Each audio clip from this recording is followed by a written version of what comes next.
A 1-minute manager's method. As he sat at his desk thinking, the 1-minute leader realized how lucky he was. He endowed himself with the gift of creating greater results in less time. There are 3 secrets or 3 elements of the 1-minute method. Agree goals with employees. Remember to write down each goal one by one on each piece of paper. This is called 1-minute goal setting.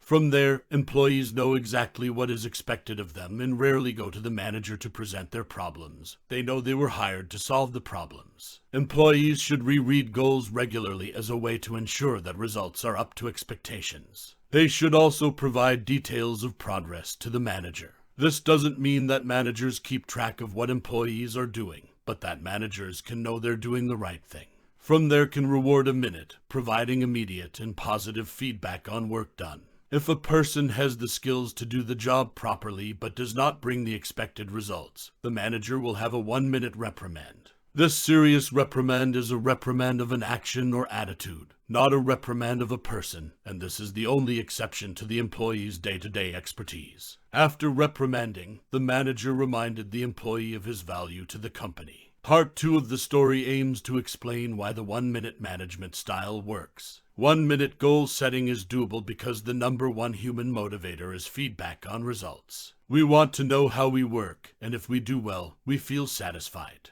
A 1-minute manager has a sign on the wall that says, "Take a minute, look back at your goals, look back at your results. See if your attitude aligns with your goals." You do not. Simple but effective. 1-minute rewards also work for motivation. It's rare to find someone who knows how to do things the right way from day one. You have to work hard for the training. So it's important to train someone for a new job to understand from the very beginning that they are doing something right until they can learn how to do it correctly. Discipline does not apply to people who do not feel secure in what they are doing. Only words of encouragement can work. Praise keeps them on the right track. Even if it only takes a little time for praise, it is the source of energy that can run an entire business. The 1-minute reprimand works because it's the fairest form of feedback for correcting unsatisfactory results. When goals are set and expectations are clear, one can often see if the reprimand is justified. The manager is respected because he or she tells the truth.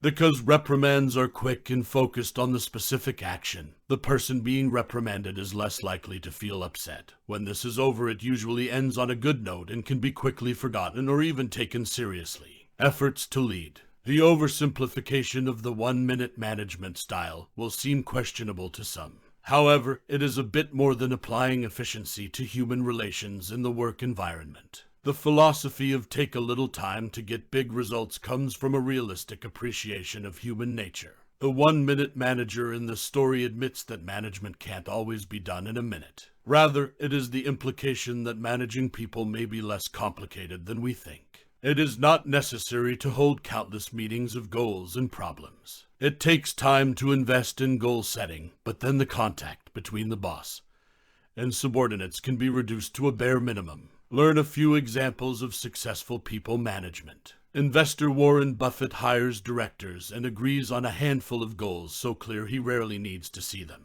These directors expedite the work and send him periodic reports. Antarctic explorer Ernest Shackleton was respected by his crew members because they knew exactly what to expect from them. If they are reprimanded for something, there is always a clear and logical reason. More recently, Jack Welch of G Corporation explained his management style of beat and hunt applies only according to goals that have been outlined and prepared in advance. This doesn't create an atmosphere of apprehension. If someone doesn't do a good job as expected, they can't blame anyone but themselves. Another idea, the ideas in the 1-minute manager are not just for the work environment, but can be applied to many other areas of personal relationships. For example, tough and easy is also the goal of any parent. Last words. After decades of book series on management science and organizational behavior, the 1-minute manager emerges as a breath of fresh air for executives. The book may seem oversimplified, but it is firmly grounded in the latest findings in behavioral psychology. Blanchard and Johnson's talent is in providing that knowledge in the form of a more engaging story.